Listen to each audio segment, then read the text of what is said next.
In the heart of ancient Asia, amidst bustling market streets and serene temples, lived Akira, a man whose life was a testament to success as defined by his era. His days were consumed by the pursuit of business triumphs, his nights lost in social obligations that weaved an intricate web of connections essential for his ventures. However, beneath the facade of prosperity, Akira's spirit withered, suffocated by unrelenting stress and a lingering sense of emptiness. One fateful morning, as the first light of dawn gilded the peaks of distant mountains, Akira's world halted. A sudden and severe illness struck him down, rendering his body as frail as his overburdened mind. Physicians, with their herbs and ointments, could only offer temporary relief. It became evident that his ailment was as much of the mind as of the body. Desperation seeped into Akira's thoughts. He knew he needed something beyond the physical remedies of his world. Whispers of ancient wisdom led Akira to ponder a journey to the secluded mountains, where it was said that monks lived in harmony with nature, masters of their minds and bodies. These monks, the whispers claimed, held secrets of health that transcended conventional understanding, secrets of the breath and its mysterious bond with the mind. With nothing left to lose, Akira embarked on his journey at the cusp of spring. The travel was arduous, taking him through verdant valleys and over treacherous paths. Each step away from his old life brought a subtle lightness to his heart. The further he ventured, the more he felt the oppressive weight of his former existence dissipate, replaced by a sense of anticipation for the unknown. Finally, after days of solitary travel, Akira arrived at a remote monastery, a haven of tranquility perched high in the mountains. The architecture was simple yet elegant, blending seamlessly with the natural beauty surrounding it. The air was crisp, carrying a hint of pine and the distant sound of chanting. Akira was greeted by an elder monk whose serene gaze seemed to penetrate his very soul. Without a word, the monk led him into the heart of the monastery. Here, amidst ancient scrolls and flickering candles, Akira's journey into the realms of breath and mind would begin. As days turned into weeks, Akira learned to sit in silence, focusing on the rhythm of his breath. The monks taught him that each inhalation and exhalation was a cycle of life itself, a delicate balance of taking in and letting go. He practiced breathing techniques that were at once simple and profound, each pattern a dance of air and energy within his body. But this was only the beginning. The monks revealed that true understanding lay in the unity of breath and mind. They spoke of a state where thought and breath became one, a harmony that could unlock the deepest wells of health and wisdom. Akira's initial skepticism gradually melted away, replaced by an awakening curiosity. He began to notice subtle changes within himself. His illness, once a constant shadow, now seemed to recede with each passing day. His mind, formerly a whirlwind of worry and ambition, found moments of stillness and clarity. This newfound peace, however, was not the end of his journey, but the opening of a door to deeper mysteries, mysteries that would challenge everything Akira thought he knew about health, life, and the very essence of being. As the wheel of seasons slowly turned, Akira's days at the monastery melded into a tapestry of disciplined routines and enlightening discoveries. The monks, guardians of ancient wisdom, guided him through the intricate layers of Zen teachings, focusing on the symbiotic relationship between breath and mind. Akira, once a stranger to such spiritual concepts, found himself delving deeper into a world where every breath was a step towards enlightenment. The monastery became a crucible for his transformation. Each morning, Akira joined the monks in their meditative practices, sitting cross-legged in the dim light of dawn, his mind attuned to the rhythm of his breathing. He learned to observe his thoughts like clouds drifting across the sky of his consciousness, ephemeral and detached. This practice of mindfulness gradually cleansed his mind, stripping away layers of stress and anxiety. The most profound lessons came from the monastery's revered master, an ageless figure whose eyes held the calm of timeless wisdom. The master taught Akira the art of zazen, a meditation of deep contemplation where the act of breathing transcended physical necessity to become a bridge connecting the material and the spiritual. Under the master's guidance, Akira learned to control his breath, slowing its pace to a serene rhythm that echoed the tranquil heartbeat of the universe itself. This control brought an unprecedented clarity of thought and a newfound vitality that coursed through his veins. The illness that had once threatened his life now seemed like a distant memory, a shadow dispelled by the radiant light of his inner strength. But the teachings of the monastery went beyond personal healing. The master spoke of the interconnectedness of all life, how each breath was a part of a larger cosmic dance. Akira was introduced to the concept of anapanasati, mindfulness of breathing, which not only harmonizes the body and mind, but also aligns the individual with the greater flow of existence. As Akira's understanding deepened, so did his perception of the world. He began to see the beauty in the simplest things, the delicate bloom of a mountain flower, the gentle caress of the wind, the rhythmic chorus of the monastery's bell. Life, he realized, was a series of moments, each to be cherished and acknowledged. Yet, amidst this tranquility, a storm brewed within Akira, a conflict between his newfound peace and the life he had left behind. His business, his status, his entire former identity called to him, a siren song of temptation and duty. The teachings had brought him far, but the final step, the leap from knowledge to wisdom, was a journey he had to undertake alone.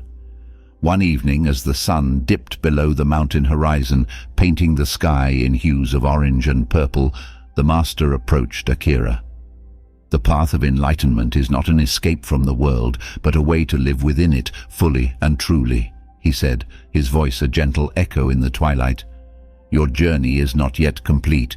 You must return to your world, but as a changed man, a vessel of the peace and understanding you have found here. With these words, Akira knew what he had to do. The next morning, he would leave the monastery, carrying with him the lessons of the breath and the mind. His path forward was uncertain, but he was no longer the man who had climbed the mountain in search of healing. He was a seeker of truth, ready to face whatever challenges lay ahead. Akira's descent from the mountain was a journey of introspection. With each step, he reflected on the teachings of the monastery, the tranquil wisdom of the master, and the profound changes within himself.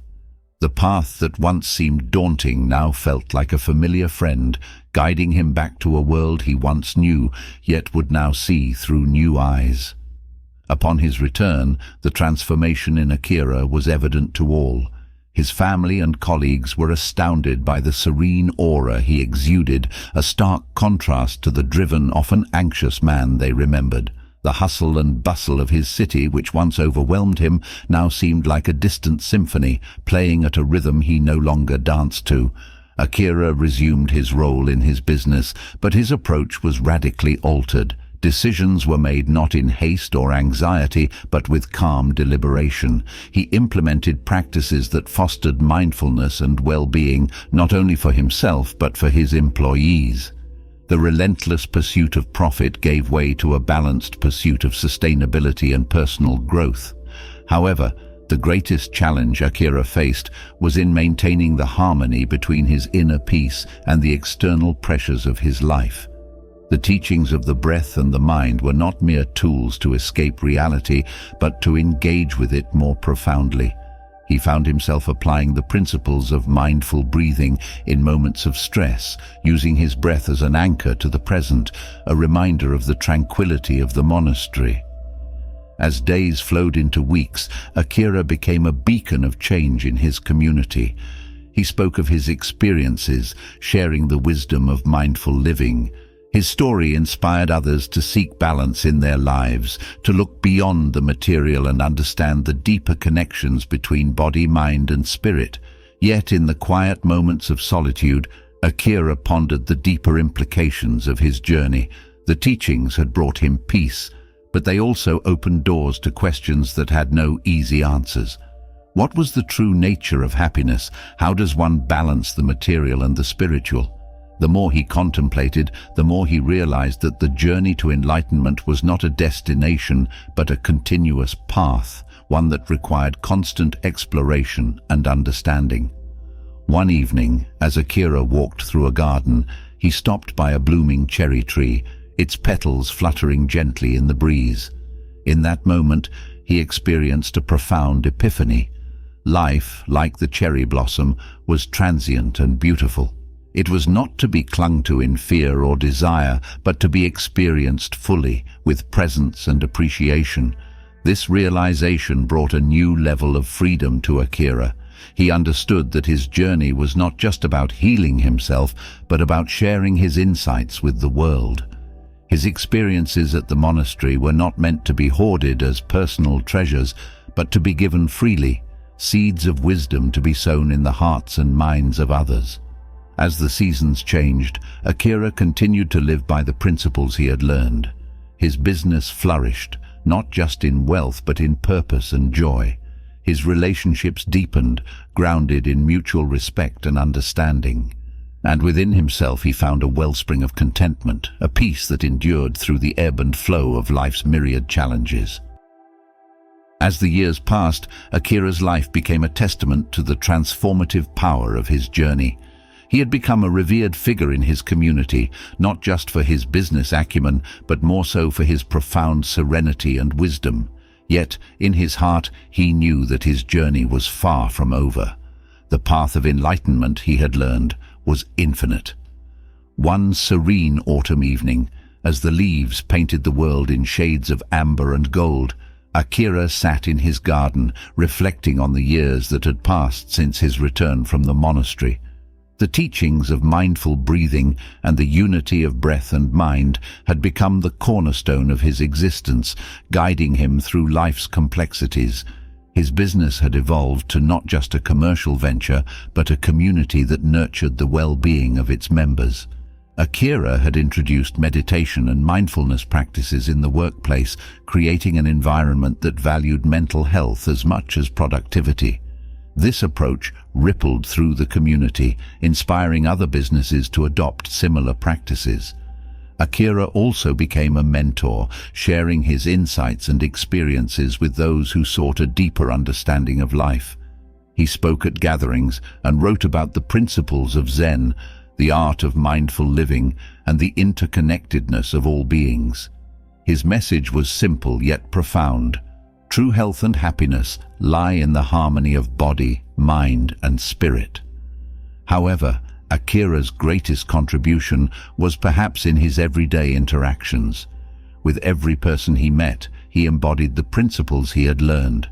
He listened with full presence, his responses thoughtful and compassionate. His mere presence seemed to bring calm and clarity, a reflection of the peace he had found within. As the sun dipped below the horizon, casting a golden glow over the garden, Akira closed his eyes and took a deep, mindful breath. In that breath, he felt the pulse of the universe, the dance of life in its myriad forms. He realized that every moment was a chance to practice the art of living, to embrace the present with openness and gratitude. Akira's journey had taught him that enlightenment was not an escape from the world, but a deeper engagement with it. He had learned to find joy in the simplest things, the laughter of a child, the beauty of a sunset, the quiet strength of a tree. His quest for healing had led him to a richer, more meaningful existence, a life lived in harmony with the world around him.